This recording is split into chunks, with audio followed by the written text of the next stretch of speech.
Hello everyone, this is the final part of Isis. This is the series where I play one game from every series in Smash, and yep, we are here, we're at the end. This is Ultimate. Uh, Thank you for watching so far. There will be a supercut, of all the parts once this is uploaded. That will be coming soon. You can also find all the parts individually in the description. Yeah, I think that's it. Thank you, go. Alright, finally moving into Ultimate, we got Splatoon. Splatoon 2, even. After not making new IPs for like 10 years, Nintendo actually made a successful new one, but they accidentally made it on the Wii U, so they then fixed their mistake. You shoot ink and bully children in online matches, or terminally online teenagers bully you. The main mode is Turf War, where instead of trying to get more kills than the enemy team like in Call of Duty, you try to get most of the map in your team's color. Whoever has the most turf in their color at the end of the 3 minutes wins. It's pretty fun. It's okay. I don't care enough to get max rank or whatever, but I enjoy playing it with friends occasionally. There's other modes like Splat Zones, where you fight over one specific part of the map when whoever controls that zone for the longest amount of time wins. Tower Control, where you try to get a payload from one side of the map to the other without letting the enemy get the payload to your side of the map. Rainmaker, where one player grabs the all-powerful Rainmaker weapon and has to try to get to a specific spot near the opponent's spawn, which usually requires help from other teammates because while the Rainmaker is very powerful, it is very slow and can easily miss. And Clam Blitz, where you collect clams and try to throw them in a basketball hoop. It's a nice variety of modes, but it kinda sucks all the modes that aren't Turf War are stuck in rank mode. Like, I get it, Turf War is the main mode, but why can't I just pick a mode that I want to queue for like Tower Control without getting judged? I also just really don't like team-based competitive games. Either I feel like I'm getting carried and doing nothing, or I have teammates that don't do anything. The team-based hero shooter genre peaked with Plants vs Zombies Garden Warfare 2 and has stagnated ever since. You got a ton of weapons, but I usually rock with a shooter, auto bombs, tenta missiles, and or ink nuke. There's a lot of variety and customization though. You can definitely go crazy with your loadout. But you want to know what the best mode is? Salmon Run, the best mode. It's like Call of Duty Zombies plus Splatoon. You get put in the team before and you have to survive 3 waves of salmon. Boss salmon creatures drop eggs that you gotta pick up and put in the center. You need a certain amount of eggs by the end of the wave or else you lose, so you can't just camp, despite camping probably not working anyway on the smaller maps. There's also occasionally special waves like Grillers, Mothership, and the Rush. The Rush is pure chaos and can kill your entire team in seconds. If your team survives this, then you get the same feeling that you get at the end of Saving Private Ryan. This is my favorite mode and the only one I've gotten max rank in. Love it, but you know what sucks? Sometimes you just can't play it. This mode is stuck on a 36-hour schedule. You can play it for 36 hours, and then it shuts off for 6 hours, and it comes back with a different map and different weapons. Also, that's right, the maps only switch every 36 hours, so if you don't like the map that day or don't like the weapon selection, try again next weekend. Why is this in the game? Turning off the game for 6 hours is already one of the stupidest and most unnecessary design decisions ever, but why can't the weapons just be random every time you start a match like, you know, every other game that plays by these rules? It's worse, all the maps are swapped around depending on what time you're playing. The other modes thankfully switch every 2 hours, but it's still annoying playing on the same 2 stages after 8 matches, like hey, can I get a third? I kinda get switching maps on a timer more than switching weapons, but it's still annoying. Also, you still can't skip the intro. It's been 7 years. How has it taken this long to fix the main problem that every single person has had with Splatoon? I don't know. If you can't skip it in Splatoon 3, I give up. Okay, Splatoon is a decent game, but it's all the little things that have absolutely no reason to be there that drive me up the wall. The hub mode characters are just so much less interesting than the ones in Splatoon 1. I think they just made all the best ideas for shopkeeper characters in 1, and when they had to make a sequel, they just designed some other characters that weren't nearly as good or thought out. I miss Spike. He's still in the coffee shop, but he deserves better. I want to kick this guy like a football. Splatoon 2 is fine. It serves its purpose of bringing Splatoon to the Switch, but it feels like they weren't fully creatively ready for a sequel and just threw some parts together. That's probably also why the problems of Splatoon 1 are still in 2, like the campaign being lackluster. 2 does have the DLC Octo expansion campaign, which is really good, but I haven't played it. I hope that in Splatoon 3, which is coming out in a unit of time, they finally fix some of the problems that have been issues since day 1, like the news broadcast, among other things. Like, dude, I can't even imagine how the Salmon Run thing came about. Like, how do you pitch that? Like, how do you come up with and pitch the idea that 25% of the time when you boot up the game to play Salmon Run, it just isn't playable? And this is the new and improved schedule, by the way. At launch, it was out of commission more often. They just neutered this mode so hard, and they knew it was gonna be the best mode otherwise. They better not shit on it again in 3. 3.5 stars. Now, don't mess it up, and hopefully I can give Splatoon 3 a 5-star. I've been looking forward to this one. Castlevania, what a fantastic series. I love Castlevania. Most of my experience with the franchise until recently was what was referred to as classic Castlevania, the 2D linear games where I usually play as a Belmont, the types of games that Simon and Richter were playable in. These are the games that get re-released most often, so I mean, how can you blame me? I got that limited run Castlevania Anniversary Collection and got a poster that looks like it should have been in color, but just isn't. I watched the Castlevania Netflix show, loved seasons 1 and 2, and then stopped watching after how horrible the ending to season 3 was. Just, oh my god. I was bouncing around what game I wanted to do for this project, Castlevania 1, Super Castlevania 4, and for the longest time I was set on doing Rondo of Blood, Richter's game, and the most technically advanced classic Castlevania game. But then something weird happened. Prepare for a little sidetrack. After Axiom Verge 2 was released, on my birthday might I add, I got into a little of a Metroidvania mood. Metroid Dread was just around the corner and the Castlevania Advanced Collection, and one comment told me that Axiom Verge 2 was a lot like Symphony of the Night. Now this made me remember that I've always told myself that I would play Symphony of the Night, but kept forgetting to do so. It was in the same collection that Rondo of Blood was in on PS4, so I already had it, and a few weeks later I finally decided to play it. No intentions to do it for a video, I was just set on Rondo of Blood still, but this was just for fun, and I was blown away. I played it and loved it, thoroughly enjoyed my time playing it, but was still set on Rondo, cause that had Richter, that's the guy that's playable in Smash. Alucard was just an assist trophy, but eventually I realized that I needed to talk about Symphony of the Night, so let me just say this right now. Castlevania Symphony of the Night is one of the best games of all time. And for its time, bro, it was probably in the top 5 when it released in 1997. Symphony of the Night takes place after Rondo of Blood. Dracula has been revived and Alucard has awakened to kill his father again. Alucard meets with Death and Death steals all your abilities, the classic. And after that, you're off on your own except for a cutscene or two every once in a while. Symphony of the Night just gives you a type of freedom. Your only goal is to kill Dracula. How you do that or where to go is up to you to find. Alucard's movement in this game just feels so perfect, doing the backdash, jumping and swinging. Dracula's castle in this game is iconic and every inch of the map is so beautiful. This game was on the PS1 and they took a risk of making the game 2D, but it lets them do all these crazy effects and sprites and backgrounds and it all just oozes such an aesthetic. There's all these RPG mechanics like leveling up in stats and that sounds like a handful, but it's all easy to understand that there's so many weapon options, swords, fists, rods, and a million more. My favorite item is the shoes that make Alucard slightly taller. The sub-weapons open up tons of possibilities, so many things that the game doesn't tell you but hints to. It'll never flat out give you the solution, but it's all there to make you feel like a genius. You have all these potions and items and your inventory is infinite, so you have every option you can dream of open to you. You can dual wield weapons or use a shield or item in your offhand. There's fighting game inputs for secret moves. You can turn into a dog. That's cool. It's not every day that you can go into a 25-year-old game blind, but in case you are as lucky as me, I don't even want to tell you about all the secrets. It's just an insane amount of forward-thinking things that are in here. Button mapping. Save rooms also refill your health. And for people that haven't played this game, you guys aren't ready for this, I swear. You can change the color of the pause menu on an RGB scale. 1997. How? But why? Why did they go through the work of adding all this? Freedom. This game was made with freedom in mind. There's so many options available, so many paths to take, so many different weapon combinations to try out, so much game. It's a testament to creativity. There's 1,000 ways to accomplish a goal. Pick whichever one you like. Symphony of the Night has not aged a day. This single game earned the right to have its series name be half of the name to an entire genre. Even its follow-ups pale in comparison because of being on the GBA, which bless its heart, but it can't do some things as well as the PS1 can. It is an absolute masterpiece. Play this game as soon as you get the chance, but as a fair warning, I wouldn't recommend the Castlevania Requiem collection on PS4. It is mostly fine, but it features some strange choices like this menu. Certain sound effects come from the PS4 controller with no option to turn it off.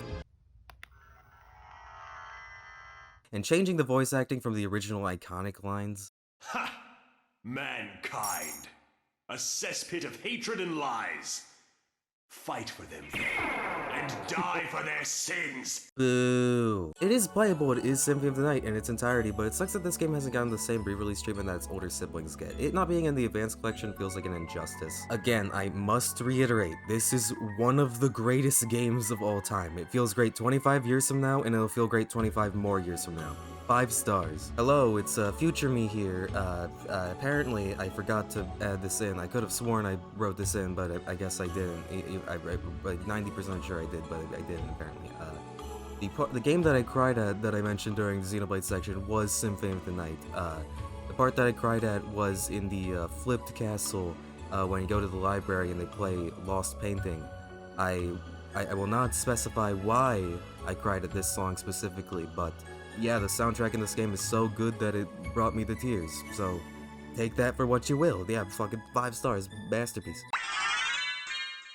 Let me take you back to the night of December 6, 2018. Smash Ultimate is mere minutes from being unleashed to the masses as midnight comes closer to the east coast of North America, but at the same time, the 2018 Game Awards are happening. Smash Ultimate isn't nominated for anything because it isn't out yet. Hard to be nominated for an event that's happening before your game comes out. Picture me watching the Game Awards, hyped for Smash Ultimate, but kinda upset that my pre-order was delayed by Amazon for a few days. I only cried like a little bit. Anyway, it's really late and I have to be up early tomorrow, but I'm watching anyway, hoping for the slim chance that Celeste will beat God of War and Red Dead Redemption 2 for Game of the Year. Suddenly, Persona 5 shows up. Oh, it's probably DLC for Persona 5. That game's big enough, right? Yeah, that's probably suitable for a Game Awards announcement. Alright, what the fuck? And that's my story on why I believe Joker had the best announcement trailer. I mean, I was about to post a Resident Sleeper emoji in the Twitch chat, but instead I pogged in real life. On October 16th, 2020, I beat Persona 5 Royal. That game was really fucking good. Okay, I have not played any other Persona game besides this one. I did play SMT5 when that came out, but I did not necessarily enjoy it the most. Oh, I'm sorry. I know my opinion is like pretty much worthless right now, but please let me continue. I promise I have something good to say. Again, so sorry. I'm really sorry. I barely knew anything about this series, and even after being peer pressured by my weeb friends, I still went around 80% blind to this game, so keep all that in mind going forward. Okay, so this is probably my favorite JRPG. It's not perfect, but it got me to the end of a 110-hour long campaign, and that is something that no other game has managed to do before. And I'm gonna do something a little bit different to talk about this game with our next game in line, Dragon Quest XI Echoes of an Elusive Age Definitive Edition. I'm glad both of these games are next to each other because they are very different games that share DNA. Both are turn-based JRPGs, both share a 4-party member-style combat system, and both saw an updated re-release. Now, how long do you think I played Dragon Quest XI to give it a chance? I know I've been a little harsh on some games by quitting them before they get to the point where they really start, according to fans, but I played Dragon Quest XI for 8 hours. I don't know about you, but 8 hours I feel is a perfectly good amount of time to play a game and decide your opinion on it. Maybe I should have given it more time considering how long it is, but then again, most of my favorite games aren't even 8 hours long in the first place. I was originally going to have these as 2 normal separate entries, but them being right next to each other made me ask myself a question. Why did I enjoy Persona 5 so much, but Dragon Quest wasn't really doing it for me? And after looking a bit over these 2 games, I think I know why. This menu is incredible. This might just seem like a stylistic thing, but it completely eliminates this starting menu because all your abilities are mapped to buttons instead of having to go through all the sections with the D-pad. It might seem small, but this saves so much time over the course of the game. In Dragon Quest, all the menus are so small and bland. You have all this unused space. In Persona, all the menus are bigger, but still have all the information you need. The battles don't do this blur thing. It's a smooth transition from overworld to combat back to overworld. None of this fade-out stuff. The shop menus are all beautiful and nice to look at while still having all the information in a very clear manner. You know a game is good when you're going through the shop menus really fast and the shopkeeper's voice lines start overlapping? That's the good shit. Put this in every video game. I believe in the Luminary. I don't have much choice. Come on! Let's not do anything stupid now.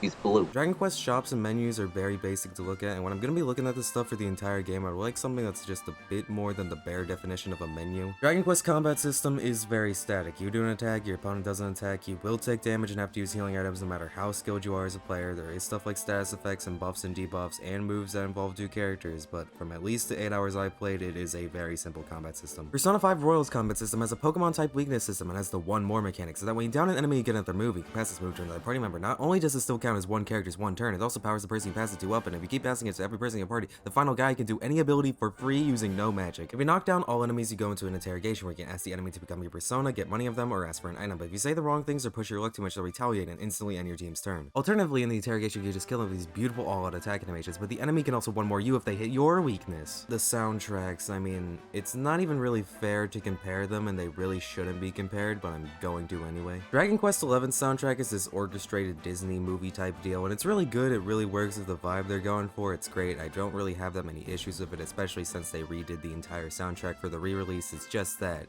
Persona 5 soundtrack is banger after banger after banger after banger.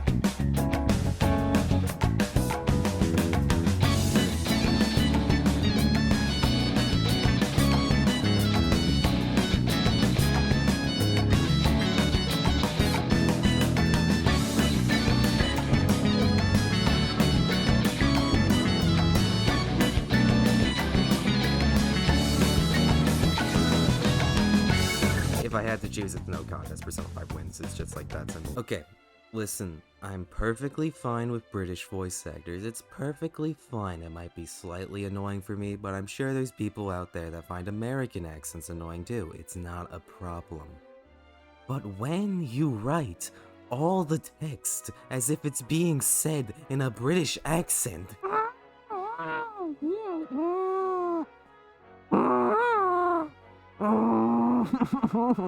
you know those memes of people making fun of how British people talk? That is this entire game. It's a nice novelty for a bit, but please, come on, I'm trying to read here, thank you. If you are dyslexic or still learning English as a second language, I am so sorry. Having them on the loose will play havoc with the price of... Having them on the loose will play havoc with the price of egg. I can barely scrape together for a bunch of what the Having them on the loose will pay having them on the loose will play havoc with the price of egg. I can barely scrape the cash together for a bunch of... Maybe it's not so bad. I can't think of another game that uses the word item in a text box. These cutscenes are just so long too. Like, look how much dead space there is between each line. Quickly, we must talk while the people are distracted. And please, not a word of this to anyone. Now, as you may be aware, the Sun National is the most important event of the year here in Gallopolis. And tomorrow, I am due to make my debut in the race to end all races. However, there is a problem. One teeny tiny, terrible problem. I cannot ride. In fact, I have barely so much as sat in a saddle. What? I have so far been able to hide the... Combine these slow-ass cutscenes with this stretched-out plot, and it's just not interesting. Okay, you have to get this rainbow thing because it's important. Okay, go to this kingdom. Okay, now the prince needs your help. Disguise yourself as him so you can win this race thing. Okay, now you need to venture out and fight a boss. Okay, it turns out that the king sold it to someone else because he needed money. Okay, now go to this other town. Okay, now talk to this ghost thing to get introduced to a nostalgic series of side quests. Okay, now do one of the side quests with random encounters, and no, you cannot match through the text. Okay, now continue going to the other town. Okay, now talk to this one guy so you can get a boat. Okay, go to defeat the boss for this one guy. Okay, now the town has been taken over by the kingdom that wants you dead from before. Okay, now to beat this boss. Okay, now it just feels like the plot's never getting anywhere. I still haven't gotten the rainbow thing. Persona 5 story does take a while to get going, but the calendar system always means that the plot is advancing, because no matter what you're doing, you're still advancing the game, and it gives the characters their own time to breathe. Yusuke and Mishima are the best characters in the game, don't at me. You know, as I was gathering footage for Dragon Quest again, I got reminded of Ni no Kuni Wrath of the White Witch, a game that I played when I was like 7 and I loved to death. I tried to play it years later when I got that remaster in 2019, and I just couldn't stand it, even with my nostalgia firing on all cylinders. I think as I got older, my ADHD and patience worsened. I just lost my ability to enjoy games of this kind of writing. I wish I could enjoy these games again, especially Ni no Kuni again. I would kill to be able to enjoy it again, please, but I guess some things just aren't meant to be. Now, am I saying Dragon Quest should become like Persona 5? No. Dragon Quest's main selling point is that it is a very traditional JRPG, where every other JRPG franchise has turned to other styles. Dragon Quest is still doing its thing. I'm glad that there's still a big franchise making traditional JRPGs out there for people that enjoy that type of game. Persona should be Persona, and Dragon Quest should be Dragon Quest. Neither of these games are perfect, and to people that have played Persona 5 like 5 times, how the hell do you do that? For both of these, you should play the most recent version, Royal and Definitive Edition. Royal has so many quality of life improvements that when I learned that they weren't in the original game, I was shocked at how shit that must have been, and Definitive Edition has more content, a much better sounding orchestral soundtrack, and on my replay together footage, I checked out the 2D mode they were always flaunting in the trailers and things, and this is pretty much a separate game. It's a demake of the entire game, and it's way cooler than the trailers made it out to be. Persona 5 does have some problems. Some character arcs aren't really written the best, most notably On, and some puzzles are really bad. Some of the dialogue options are kinda, cringy, I guess is the only way I can describe them. But overall, this game cut out so much bullshit from other RPGs, and it's one of the few PS4 games I've gotten the platinum for. Persona 5 is not a perfect game and has plenty of small problems, but it got me, someone who doesn't care that much for JRPGs, to complete a 110-hour-long anime JRPG. That's a good-ass game. 5 stars. With this power. Also, if you want to know the exact moment I said fuck this and quit Dragon Quest, it was my 3rd attempt on this boss, and on the first turn he one-shot my healer, and I couldn't grind because one of my party members is taken away for this fight, and you can't get him back until you beat him. 3 stars.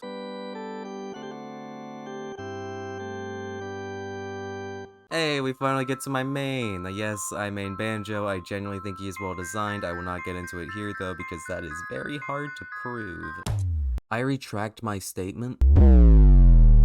Now let us get into the low tier, and we are going to start off with a beloved character, Banjo-Kazooie. Because his damage output is generally so low and he has a decent amount of really bad matchups in a lot of the relevant characters, he's going to be really low in the tier list. Banjo can't really kill until like 140, 150 kind of consistently is his like consistent killing, unless he's hitting with like a random smash attack or forward or something like that. His damage output is one of the worst in the game actually. I feel like the only character that has worse damage output than Banjo overall is non-Aura Lucario, and that's a problem. It's simply not enough. Throws are not their strong point either. Their grab lacks range.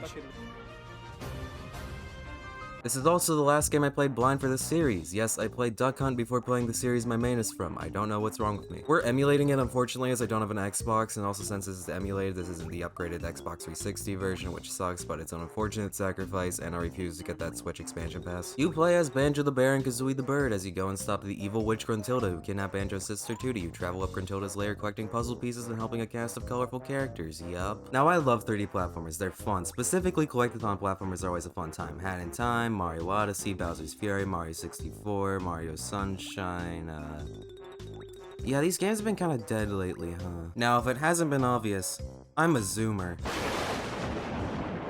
So to my generation, 3D platformers have been pretty much dead except for when you're explicitly looking for them. I think many people have been wondering, why Banjo-Kazooie? Why is this the game that people have been holding on to for decades? The YouTuber explaining the golden age and fall of Rare after they got bought by Microsoft in the early 2000s is a running joke at this point, almost as legendary as the phrase Sonic had a rough transition to 3D. You don't need me to tell you what happened, but yet people still, year after year, beg for a new Banjo game. Why is that? Are these people just stuck in the past, or is this game so good that it deserves to be recognized and held in such high regard in the hearts of people around the world forever?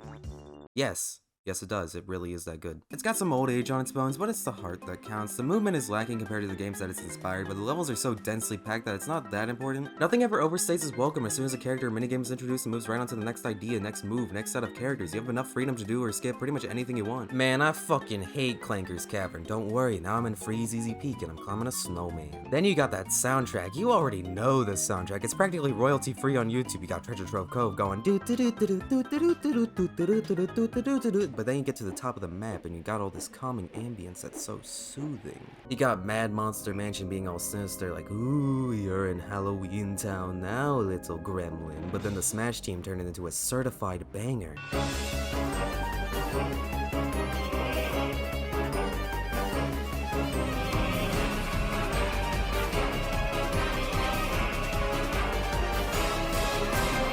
They even broke out the castanets. I definitely didn't have to Google the name of that instrument. Freeze Easy Peak sounds like pure joy as I pull up to the set of the new reboot of Frosty the Snowman that actually turns out to capture the spirit of the original and turns into a classic because that's just how powerful of a Christmas miracle it is. It's got secrets that confuse the minds of children for generations. Imagine the anguish this caused. A game cannot be a true timeless masterpiece without a little bit of mental anguish like this. The levels encourage you to 100% them on your first time through. You never need to backtrack unless you want to. All levels got 10 jiggies, 100 notes, and a bunch of mumbo tokens, a couple other things, and it's just fun to...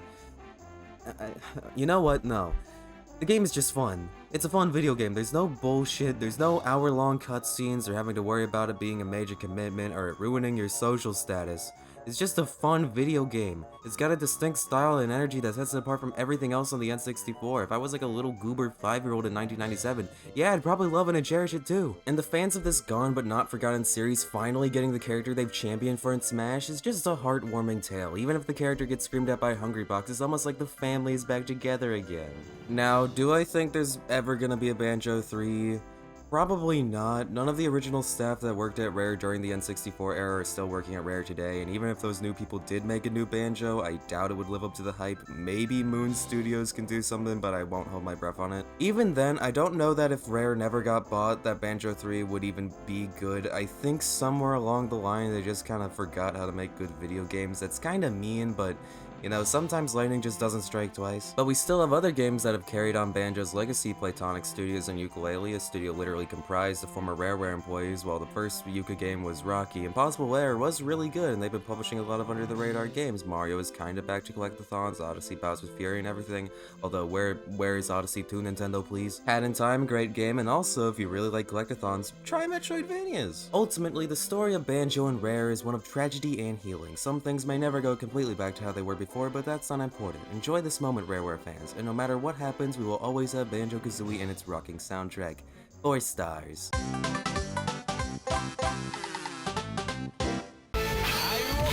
No, Terry, I'm not. I've been working on this video for actual years at this point. I'm writing this part on June 20th, 2021, nearly 2 years after I started this. And it probably won't even be done for another year, if not longer. I've been doing this shit for so fucking long, I don't even know if what I'm making is good. If anyone is actually gonna spend the hours to watch this, will anyone besides from like a few close friends actually watch this and get to this moment, or even get to the end? It's borderline a feature film at this point. The runtime's probably longer than most movies. I put all this time, money, and effort into this project, and I'm scared that the amount of people that are gonna like watch this isn't gonna outnumber the amount of time I spent making it. I don't even know if that's a reasonable goal at this point. It's just so hard to get quality stuff. There's so much garbage or even just mediocre stuff for people who obviously didn't have the heart in it. And I need to genuinely consider if I'm gonna make something truly great that I can be proud of, or I'm just gonna end up making a bigger piece of garbage or mediocre fluff. I really want to make something special here. I want to make some sort of positive impact. I don't even know if that's possible. How many people are gonna watch this from beginning to end? How many people will this impact? How many people are just gonna watch this and forget about it like I've done myself to who knows how many videos?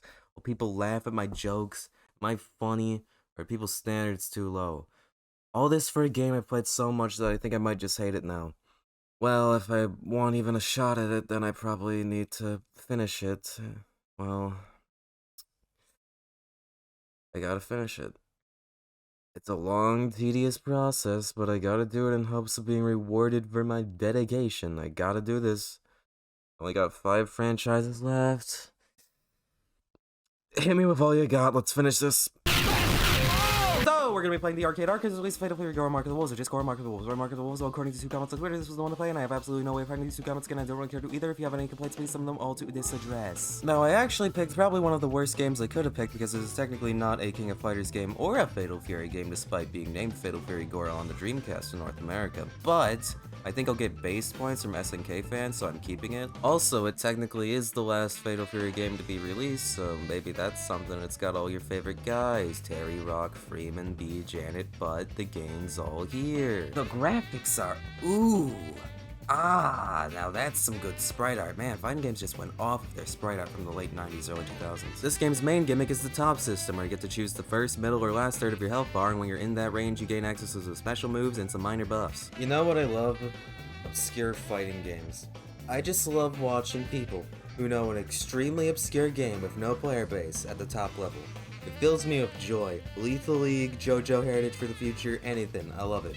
There's something about these players loving these games so much that they put up with no player base and only playing it out of love of the game instead of worrying about cash prizes or whatever. Obscure tech is sick, glitches are sick, exploits are sick, and anyone that tells you otherwise is a pussy. I would rather play a busted, broken, completely unpolished but fun game over whatever sanitized to the point of boredom crap that most competitive games are. The shit's not even competitive, it's just like money laundering schemes. People that complain about this are actually mentally deficient. If you agree with these people and are mad at me right now, good. Leave. Until you've learned the error of your ways. There's beauty in imperfection. Plus these games, well, at least indie modern ones maybe, are much more likely to have support from developers because they cherish what fans they do have. It's lovely. SNK is really loved in South America, like fuck they love these games. They also love Dragon Ball and anime a lot, good for them. SNK seems to be keeping the grassroots scenes alive and I applaud them for it. I cannot stand how most esports are so overly regulated, it's sickening. They don't actually care about the fans, they just care about making a product. I don't necessarily care about Mark of the Wolves, but man do I respect those that do. Y'all rock. Mark of the Wolves gets 3.5 stars, good stuff. Okay! From a 2D fighter to a 3D fighter, ARMS, released in June of 2017 for the Nintendo Switch. ARMS has a reputation of being a game that everyone has but no one's really played. That's because it was right in the dead zone of right after a console's release, coming out 3 months after the Switch's launch day. It was the only game Nintendo had to show for a good bit. When you get tired of Breath of the Wild and Mario Kart 8 Deluxe, you go, sure, let's try ARMS, and that's how they get you. ARMS is a fighting game that combines melee combat and projectile combat into one. You dodge and punch and grab and move all around the screen in order to beat your opponent. The fighting can be really fun and have a lot of depth that's alive. Only the path to learning that combat and getting everything you need to play at top level wasn't super boring. Okay, so in ARMS, they have a lot of focus on customizable weapons. Each character can choose up to 3 weapons that can be available in a set, switching them between rounds. 1 weapon for each hand. In order to unlock these different weapons, you need to play a minigame. How do you play the minigame? By spending money. How do you get money? By playing the game. How much do you get for each game? About 2 to 6 per game. 2 to 6 per game. And when you unlock a weapon, you only unlock it for one character. You don't unlock it for everyone, you just unlocked it for the one character. Now you have to unlock it for the other 14. It would be one thing if each character had completely original arms that only they had, then I could see unlocking all of them being interesting, but why do I have to collect the shield 15 times? The maximum amount of weapons I've unlocked in one minigame is like 13 maybe on like a long one. There's not even that many modes to go around and collect coins in. You have standard matches with other players and computers, arcade mode with multiple difficulties, and online. That's it. There's volleyball, basketball, targets, but they all are very minor tweaks to the normal gameplay. There's only so many times you can play arcade mode or go get destroyed online before it feels repetitive. This is what kills ARMS for me. It seriously lacks content. It has a great concept, soundtrack, cast of characters, and world, but there's just nothing to keep me interested in trying to improve in the game. It feels like you play it for 15 minutes and you've gotten the full experience, even more so than other fighting games. In other fighting games, even if I suck, I can still feel like there's some depth beneath the surface that I'm not getting, but whenever I play ARMS, the only thing that feels like it's beneath the surface is just minor things like timing. Even if this game did pop off as a competitive scene, we both know Nintendo would make sure to purposely sabotage every opportunity it had. It was supposed to get more updates, but aside from adding a few new characters, nothing groundbreaking was added besides a cheat code that lets you have all the arms unlocked when fighting friends. There's really no point to unlocking the arms anymore, and honestly, that's perfectly fine. That's an improvement. There's also just a bunch of weird decisions I don't like to change costumes, you have to hold in the left stick and pick a direction and press A. Why is this a cheat code? If this game was like $20, I say it wouldn't hurt to try, but the fact that this game is still $60 fucking over 5 years after it came out should be a fucking crime. I'm really hoping for a sequel because there's just so much that they could fix. Fix the grinding, add more modes and characters. There's something great here, the concept is there. There's just something inherent to a sense of childlike wonder to punch someone from really far away with a springy arm, but it's just not fully realized yet.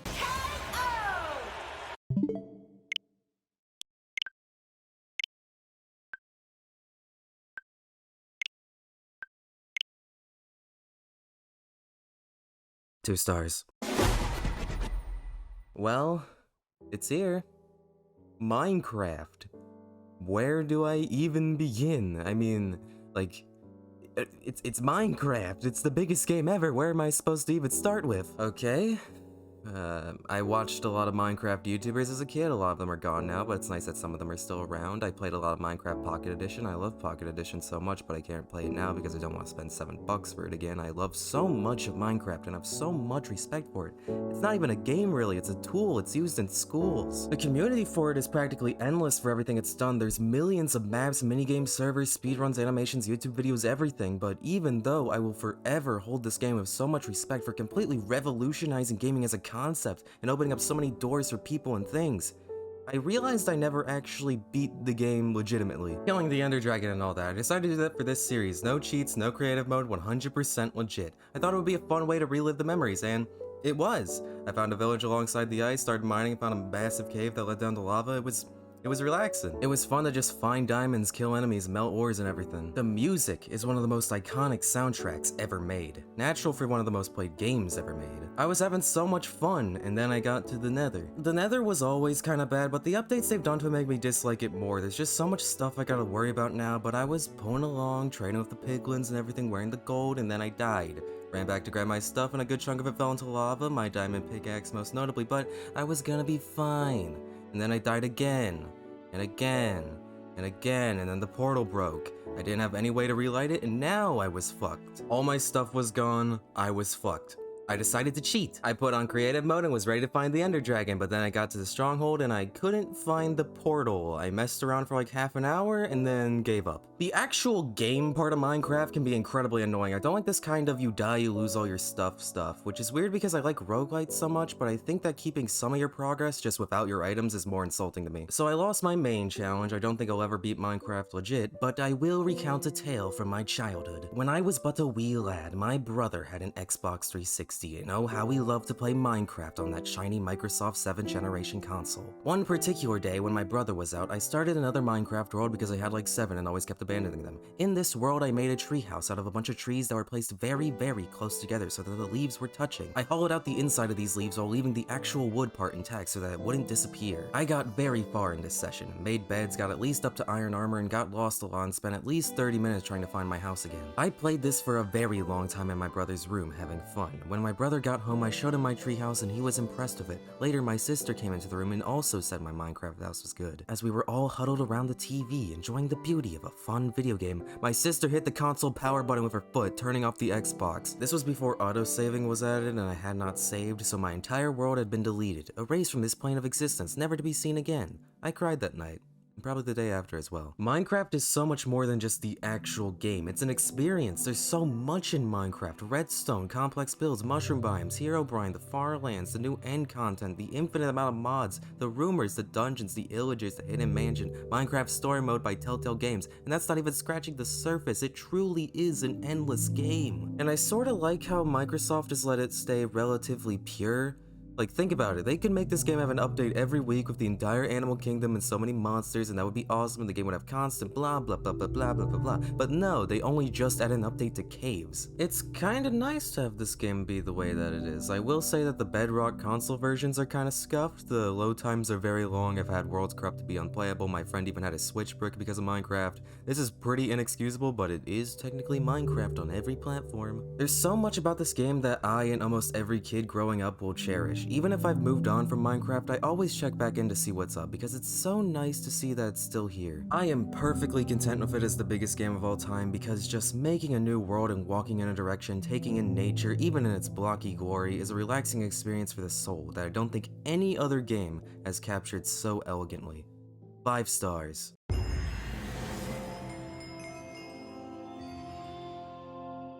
Alright, well, we could have ended things with one of the best and most important games of all time, but we still got Tekken 7, which is, a little bit of a downgrade. Tekken 7 is a fairly decent fighting game. Tekken was the first fighting game series to fully utilize 3D polygons, or was a Virtua Fighter, who cares? Tekken 7 is a 3D fighter, which means you can duck and weave around your opponent and are not limited to 2D space. Each opponent is a correlation to a character's limit. Each character has hundreds of different moves that truly make each match unpredictable. And it offers auto combos, which lets casual players do special moves without the need for inputs. The roster is gigantic, and the DLC picks are wild. They got Negan from The Walking Dead. What the fuck? I only have the first DLC pack that comes with Geese Howard from King of Fighters, Noctis from Final Fantasy 15, and a bowling minigame. I made an agreement to not play this until I could play with my friend Logan together so we would both be on a completely equal playing field, and it was a lot of fun to just go through everyone and look around at all the options. There's a cutscene gallery of every cutscene from every Tekken game, and me and Logan were just dying from laughter at the PS1 era cutscenes.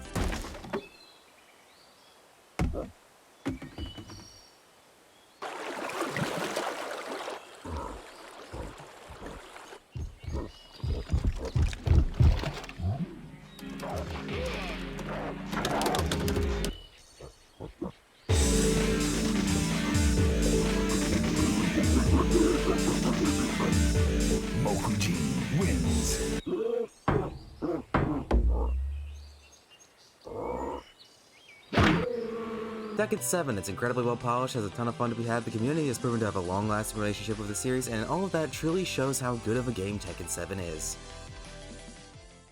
Kinda wish I was playing Mortal Kombat, though. Or Guilty Gear. Or Street Fighter 3 Third Strike again. Or Mark of the Wolves again. Or Lethal League Blaze. Or Rivals of Aether. Or JoJo Heritage for the Future. Or Persona 4 Arena. Or fucking anything else. Okay, maybe I'm being a little too harsh here because I'm coming into this game with the purpose of critiquing it and not just to have fun, but I've already talked about 2 fighting games, 3 if you count arms, which like,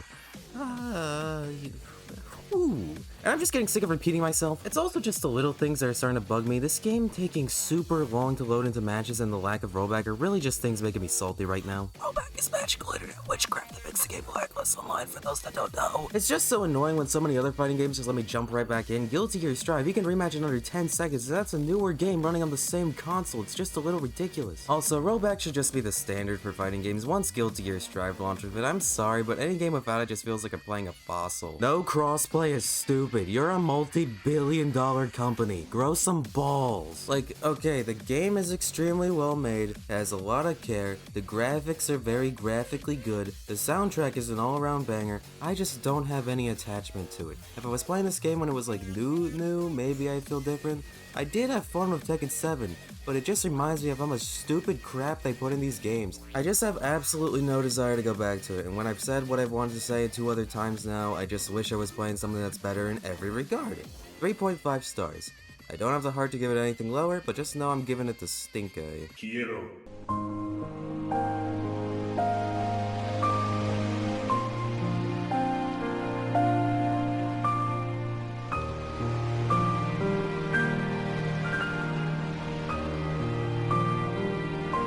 Well, we're here. The last game. The final series. You know what, let's just talk about Sora and Smash and my preconception about Kingdom Hearts as a whole for a second. I didn't want Sora in Smash. In fact, I said numerous times that he would be one of the few characters I would dislike to see in Smash. Not just like, oh yeah, I don't care, no. Dislike. I don't even remember why at the time, probably just because I was tired of playing all these JRPGs for this video, and because, you know, friends that constantly say how good JRPGs are, and then you play the game they're talking about constantly, it's fucking Xenoblade 2 or some shit. Plus, everyone likes to rag on Kingdom Hearts Online, and like how the story makes no sense, which it doesn't, but, you know, whatever. So yeah, then comes October 5th, 2021 at like 10 a.m. EST. I'm in class, so I wasn't able to record my reaction live like I was planning to show here, but I'm sitting in class, first period, and the teacher's making us do this worksheet thing in a group activity that I don't want to do. I go to the bathroom and I'm taking a dump being like, Gungai me costume, that hurts a little, but you know, I'm really glad he's in the game, and you know. It starts and I start walking back to class, but you know, like really slowly. I'm just watching, wondering who could it possibly be. The long setup of trophies, I'm thinking, Taboo? Because I really wanted Taboo as the final character. I think he would have been pretty cool. Unrealistic, but you know, every Smash character is unrealistic. And then I see Mario walking over to the flame and I'm thinking, Dark Souls? Dark Souls? And then they throw the thing and I see the Mickey Mouse logo and then it does the whole Sora thing and I'm just standing there like, man, but you know, I'm in the hallway, I can't show that, and then I go back to class and I'm watching little pieces of the moveset overview and everything. I'm complaining in my Discord server like, bruh, really Sora, I got so blue-balled thinking by the flame, thinking it was Dark Souls. Eventually I just turn off the live stream. And like, yeah, I'm mad, but after the initial reaction wears off, I'm like, fine.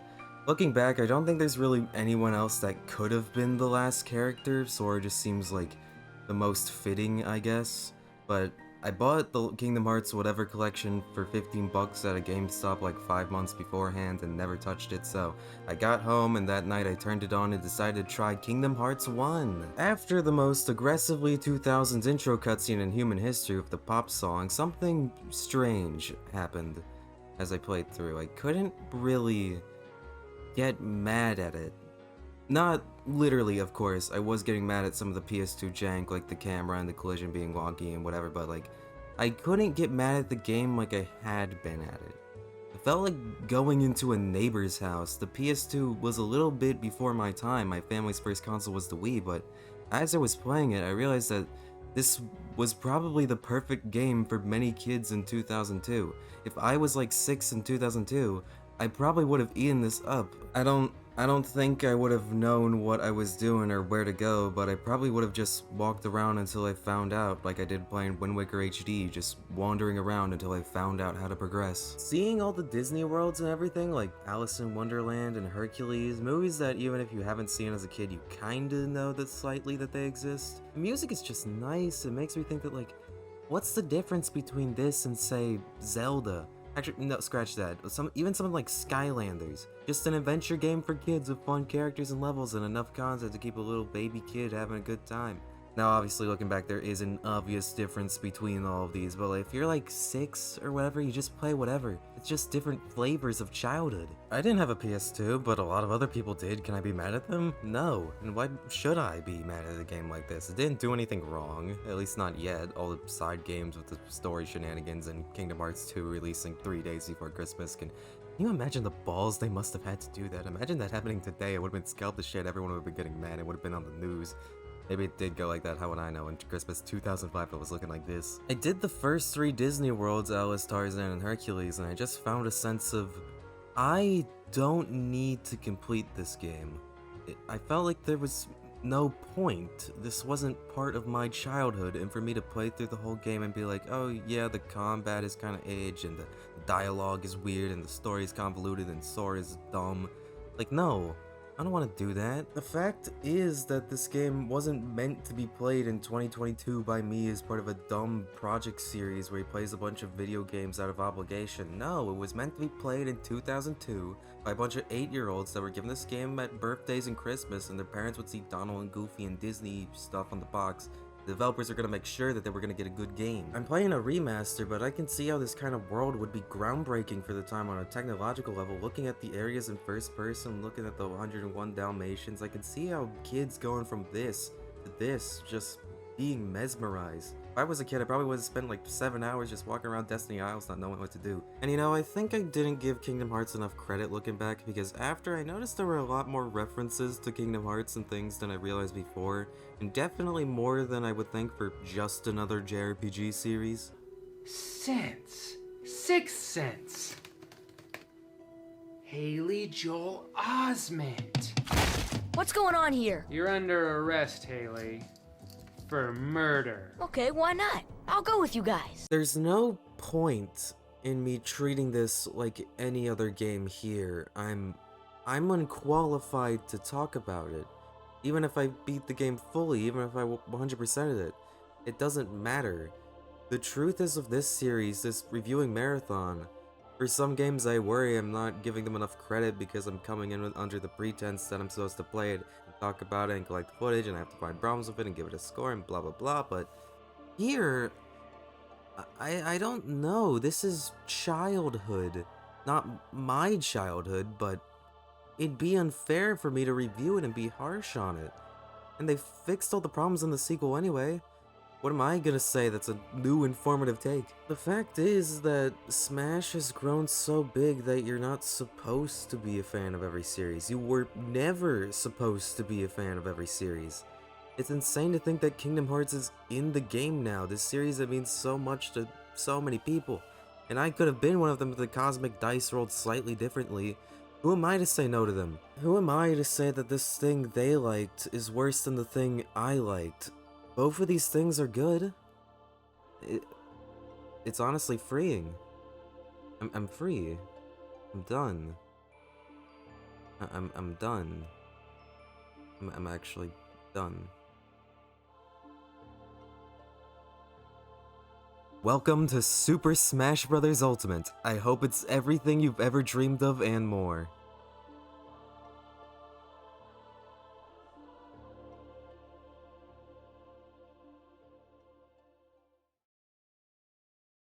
Well, that's everything. That's one game from every series of a playable character in Super Smash Bros. Ultimate. Excluding the Mii's, I guess, but you know.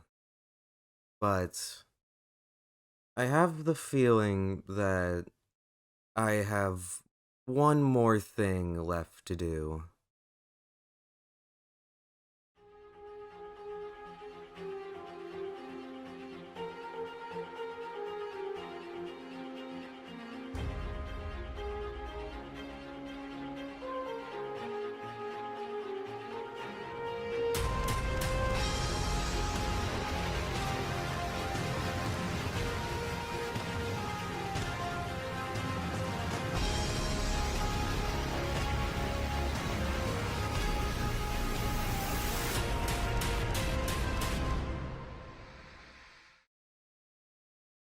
remember when I first encountered the entity known as Smash Brothers. I must have been like 6 or 7 years old. I was browsing YouTube without parental supervision on this computer running like Windows 2003, and I saw a Let's Play of Brawl Subspace Emissary by the Runaway guys.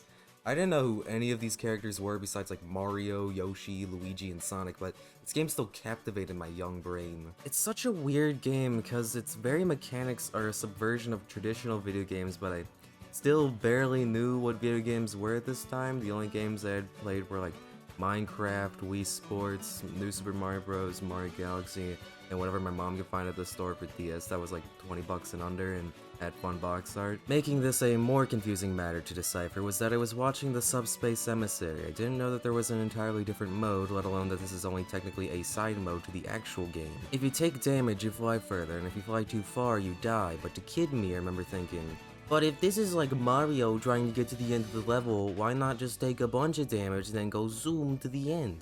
Already, subconsciously, my love of exploits and taking games to the edge was being born. I remember playing the game myself for the first time at some random person I didn't know's house party. That kid me probably got dragged to, getting the game myself for the Wii we had but hadn't used in probably years at that point. I continued to get sucked into the world. Characters never talk to each other yet interact. Stages seemed so detailed that I could look at them for what felt like hours yet always find more weird details that I didn't know were references yet. The enemies are terrifying. I played the game on a sideways Wiimote, yet sometimes I would do moves that I didn't know how to do again. Once again, I'm beginning to wonder if there's more to this game than meets the eye. One thing that always confused little me was pausing this game. You know, any other game I had come across has the same pause setup. The game stops, you get a list of options, and you can quit out if you want to. If I wanted to quit out of a match in this game, I paused the game, and now you're in camera control mode. What a strange thing for this to be the first thing that shows up when you pause, but if you want to quit out of a match, you gotta like read this tiny text and enter a cheat code basically, and when you finally do it, you get No contest! no contest. Why not put like draw? Why no contest? A court term. Who the fuck ever says no contest? What a baffling combination of words for kid me to decipher. Yet, I kept playing the game even after I was done with Subspace. I played versus CPUs and did other modes I would lock at seemingly random. Also helping was the soundtrack, which is pure nostalgia. Oh my god. If we only count the original tracks and remixes as being a Smash game soundtrack, then this is still probably my favorite soundtrack of all time. A little later, when I'm like 8, I find out that there's a new Smash game in the works, and kid me is like, whoa. I remember being hyped for this game, and it might seem really strange to imagine an 8-year-old staying tuned for the development of a game and getting hyped for trailers revealing characters from series that I had never heard of before, but I did, and it was awesome to me. To me, it was just something I accepted because I had no idea who any of these guys were, so why would I expect to know who these were? I remember asking my mom for a Wii U, and I was probably like one of the 4 kids in the world that did that. Poor mom and dad probably had to do so much research trying to figure out what the fuck this poorly marketed console even was. It was with Smash 4 that I began to play more games in general. I would ask for more games for Christmas. Whenever we would go to Walmart or Target, I would ask to go to the games section. That's how I ended up playing stuff like Pikmin 3 and Wonderful 101. Incredible games I would not fully appreciate until years later. I remember talking to my friend Adam about Smash 4 because he somehow also knew what I was talking about, and we are still friends to this day. I played Smash 4 for so many hours. It was the first time I tried playing a game that wasn't Minecraft online. For fun and for glory. I ended up gravitating towards for glory because for fun just didn't work most of the time. This generally led me to getting better at the game, not from guides, but just from me, seeing what worked, seeing what didn't, and what didn't work, I would spend way too much time seeing if it could. Played Smash 4 for a long time, up till 2016, but eventually I stopped playing the game, the fate all games share, but I would still come back to it every once in a while. I don't really remember what happened in my life in 2017, but I remember one day the Switch came out and I got it like 6 months later. Then Ultimate was announced, and I was just excited. The initial trailer being all dark and having just no clue what this game could be like, it was intriguing, but I remained kinda distant still. Then of course, the Everyone Is Here trailer. Even rewatching it all these years later, I can still feel the goosebumps every time. It's just such a powerful trailer. It builds up with Ice Climbers and Pokemon Trainer and Ryu, and then it finally shows you Snake. Because they knew that people would know that if they got Snake, they got everyone back. That was the one character with the biggest question mark hanging over his head for the longest time. And then, of course, Ridley. Seeing people beg for Ridley for as long as I had ever known, and then seeing that they fucking did it. I genuinely didn't believe the news when I first heard it. This was the character people had wanted for fucking ever. I don't think we'll ever see another "they actually did it" moment like this ever again. Not just from Smash Brothers, I think like all franchises. The other characters, Simon Belmont, Chrom, Dark Samus, King K. Rool, Ken, all great inclusions too that people wanted to see. I was so hyped for this game, seeing the gameplay. It looks so fast compared to 4. I soaked in all the footage I could find. I pre-ordered the game, and you already know about the joke reveal happening mere minutes before the game came out. Now it blew my mind. Every stage coming back, all the music, all the everything. It was so incredible to see it all. The day I got Ultimate, I played it for over 10 hours straight, only stopping because it was 2 a.m. and I had to go to school tomorrow. I was going through World of Light, and while other people might have unlocked the characters the fast way, I was loving collecting all the characters individually in the campaign. Every character getting their own space to breathe. It truly felt like I was unlocking these characters, which was super powerful for the ones like Cloud or Ridley or Snake or Little Mac. I remember being so excited for those back buffs, baby. World of Light, I can only imagine playing through blind, and when the game first launched, seeing stuff like Marks get a boss fight or the Castlevania part of the map was so insane for me to see on those late night, snowy winter evenings.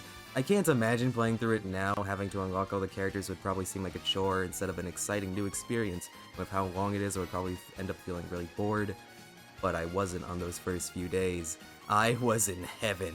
I think I cried at the end after beating Delete and Dargon. It was so powerful, dude. I love World of Light. I will always cherish those memories of playing it for the first time, but that was only the beginning. I've made so many friends off playing Smash. I've met most of my best friends from playing it. I played competitively, and while I've never gotten any top results, I'm happy with what I achieved. Smash Brothers isn't just a video game, it's a portal to opportunities you would have never experienced. Not just the games, but the friendships too. I cannot possibly understate how much my life has changed, all because of that one Subspace Emissary playthrough. Chugga Conroy, Nintendo Capri Sun, and Proton John, I thank you.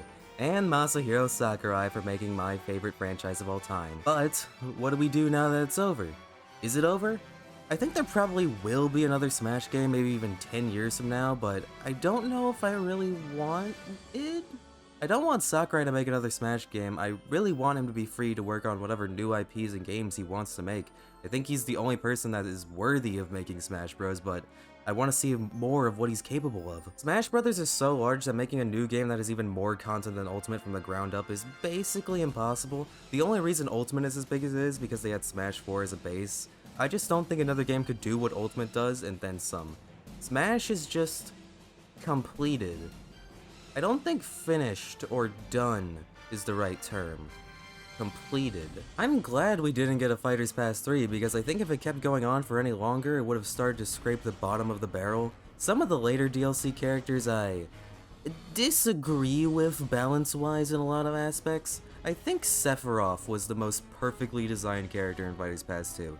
Steve is a testament to how far Smash has come, but everything about Sephiroth just felt inspired. He just perfectly fits into the roster. Characters like Steve and Kazi are just kind of like, whoa, isn't it weird that this character is in Smash Bros? But Sephiroth just fits right in. And he also fixed Final Fantasy's representation issue. I think my one biggest complaint about Ultimate is that the spirits don't have descriptions. If I could change one thing, it would be to add descriptions to spirits. I just want to know who these characters are. I obviously know what a Bullet Bill is, but what does Nintendo have to say about Bullet Bill? The museum aspect is lost in a lot of Ultimate. I might know what all this stuff is, but what about people that are coming to Old as their first Smash game? Their first video game at that? It's a massive missed opportunity, and the one thing I'd say Smash 4 has over Ultimate. The Smash Brothers community gets hate a lot of the time, and a lot of it is warranted, but I also met some great people, and that's the best part of Smash. You got to meet people who became friends, and people you got to make fun of. I don't know if there will ever be a game with as much love in it as Smash. Of course you have things like Fortnite and whatever new popular games are circling around, but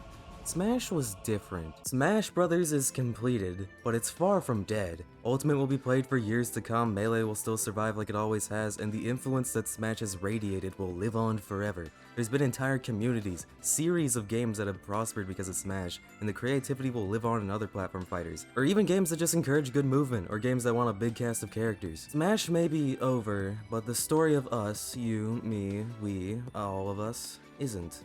We all have a life ahead of us that has so much opportunity for friendship, love, creation, protection, and more. But along the way, there will be times that those friends say, "Wanna play some Smash Bros?" And well, you'll know what to do. Super Smash Bros., Super Smash Bros. Melee, Super Smash Bros. Brawl, Super Smash Bros. For the Wii U and 3DS, and Super Smash Bros. Ultimate all receive 5 out of 5 stars. Thank you for everything. I hope you have an incredible life. I truly mean that. And goodbye.